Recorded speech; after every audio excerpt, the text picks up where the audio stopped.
Hello students, HSLC 2025 দিয়াৰ পিছত ছাত্ৰ ছাত্ৰীসকলৰ মেক্সিমাম এতিয়া ডাঙৰ চিন্তা হৈছে যে মই কি কৰোঁ, আৰ্টছ লওঁ নে সায়েন্স লওঁ নে কমাৰ্চ লওঁ। এতিয়া কথাটো হ'ল তেওঁলোকৰ মনৰটো তেওঁলোকে শুনিব নোৱাৰে। পেৰেণ্টছে তেওঁলোকক প্ৰেছাৰ দিয়ে যে তই সায়েন্সে ল বা কমাৰ্চে ল। কথাটো হ'ল যে ছাত্ৰ ছাত্ৰীসকল যাব কোনফালে, আৰ্টছ ল'ব নে সায়েন্স ল'ব নে কমাৰ্চ ল'ব। এতিয়া এনেকুৱা কথাটো হৈছে যে আজিকালি হয় সায়েন্সত স্কোপ বেছি আছে। সায়েন্সত স্কোপ বেছি আছে, সায়েন্স পঢ়ি তোমালোকে যিকোনো জব এপ্লাই কৰিব পাৰা। যোনবিলাক আৰ্টছে কৰিব নোৱাৰে, যোনবিলাক কমাৰ্চে কৰিব নোৱাৰে, সেইবিলাক সায়েন্সে কৰিব পাৰে। তো গতিকে তেনে ক্ষেত্ৰত আমি দেখা পাওঁ যে সায়েন্সৰ অপৰচুনিটি বহুত আছে। তেওঁলোকে সায়েন্স পঢ়া মানে বহুতো মানে চোকা বুলি ভাবে বহুতে। তো এতিয়া কথাটো হ'ল যে আজিকালি কিন্তু এটা বস্তু চাবা, য'ত মানুহে লাভ দেখে তাতে কিন্তু বেছি মানুহ যায়। এতিয়া সায়েন্স চিষ্টেমৰ কথা কওঁ, আজিকালি সায়েন্স চিষ্টেমত এডমিশ্যন লোৱাৰ লাহে লাহে কি হৈছে, এটা সময়ত সায়েন্স চিষ্টেমত পঢ়িবলৈ মানুহে ভয় কৰিছিল যে বহুত টান হ'ব নেকি, বহুত কিবা কিবি হ'ব নেকি, কিন্তু আজিকালি যায়।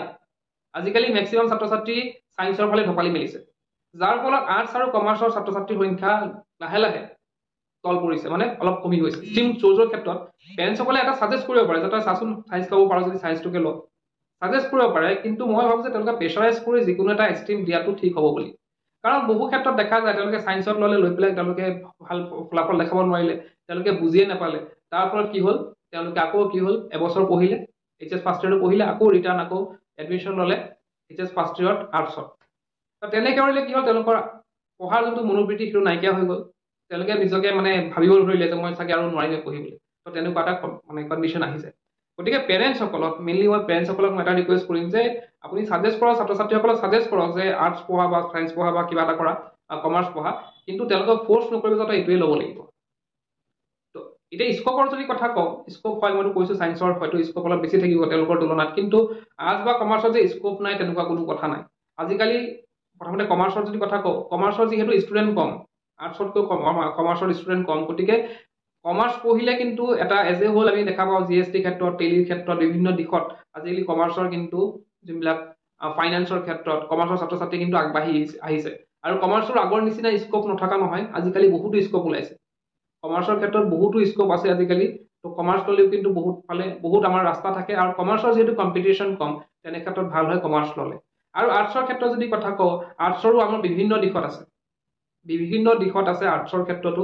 আমি আৰ্টছৰ ক্ষেত্ৰত আমি যদি APSC দিওঁ বা UPSC দিওঁ, আৰ্টছসকলৰ বেছি ফাইদা থাকে। তেওঁলোকে যিহেতু কিছুমান ছাবজেক্ট আৰ্টছত সোমাই থাকে, তো তেওঁলোকে সেইখিনি কৰি কিন্তু APSC UPSC দিবলৈ তেওঁলোকৰ সহজ হয়। তো সেইটোও কৰিব পাৰে। বা এনেধৰণৰ মই অকল কেইটামান স্কোপৰ কথা কৈছোঁ। তো এনেধৰণৰ বিভিন্ন স্কোপ বিভিন্ন দিশত আছে, কিন্তু মেইন কথাটো হৈছে আমি যোনটো ষ্ট্ৰীমত নপঢ়োঁ কিয় ভালদৰে ভাল এটা ৰিজাল্ট কৰিব ট্ৰাই কৰিব লাগিব।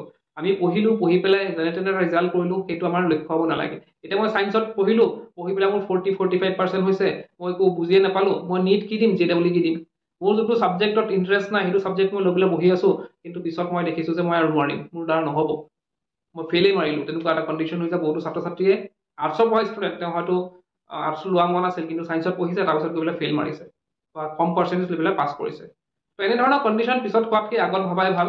মই ভাবোঁ যে তোমালোকে ভালকৈ এইকেইদিন যিমান দিন আছে সেইখিনি ভালকৈ ডিচিশ্যন লোৱা, পেৰেণ্টছৰ লগত কথা পতা, পেৰেণ্টছক বুজোৱা, কিতাপখিনি আনি পেলাই ভাল বেষ্ট হেৰিটো কি হ'ব যে তোমালোকে যোনটো ষ্ট্ৰীমত পঢ়িবা বুলি ভাবিছা, বা যোনটো ষ্ট্ৰীমত তোমালোকক হয়তো কোৱা হৈছে যে ষ্ট্ৰীম লোৱা বুলি, সেই কিতাপখিনি তোমালোকে যদি কাৰোবাৰ পৰা, তোমালোকৰ দাদা বাইদেউ কোনোবা আছে যদি তাৰ পৰা আনি পেলাই তোমালোকে যদি এবাৰ চাই লোৱা যে মই এইখিনি পাৰিম নে নোৱাৰিম, এইখিনি মোৰ দ্বাৰা হ'বনে নহ'ব, তেতিয়া তোমালোকৰ বেছি সুবিধা হ'ব। কাৰণ পিছত গৈ পেলাই ষ্ট্ৰীমটো চুজ কৰাৰ পিছত কিতাপখিনি পঢ়িলোঁ, তেতিয়া কি লাভ হ'ব, একো লাভ নহ'ব। পিছত আমি ষ্ট্ৰীমটো চেঞ্জ কৰিব নোৱাৰিম। তো সেইকাৰণে অসুবিধা হয় বহুতৰ। গতিকে এতিয়াই তোমালোকে এই যিকেইদিন আছে কিতাপখিনি আনি পেলাই এবাৰ চাই লোৱা, বা আমাৰ গুগলতো বহুতো ডিটেইলছ আছে বা PDF পোৱা যায়, তাতো চাৰ্চ কৰি তোমালোকে চাব পাৰা, বা চিলেবাছো চাব পাৰা। আছাম হায়াৰ ছেকেণ্ডেৰী ৱেবছাইট গৈ পেলাই তোমালোকে চিলেবাছ চালেও তোমালোকে আইডিয়া হ'ব যে ইয়াত কি কি বস্তু আছে। তো এইখিনিয়ে কথা, তোমালোকে জাষ্ট সেইটো তোমাৰ ওপৰত ডিপেণ্ড কৰিব কি ল'বা, কিন্তু যি লোৱা ভাবি চিন্তি লোৱা, যাতে পিছত এৰিবলগীয়া নহয় বা কম পাৰ্চেণ্টেজ পাই পেলাই পাছ কৰিবলগীয়া নহয়। তো এইখিনি আছিল আজিৰ ভিডিঅ'ত। আজি ভিডিঅ'ত শেষ কৰি কি পোৱা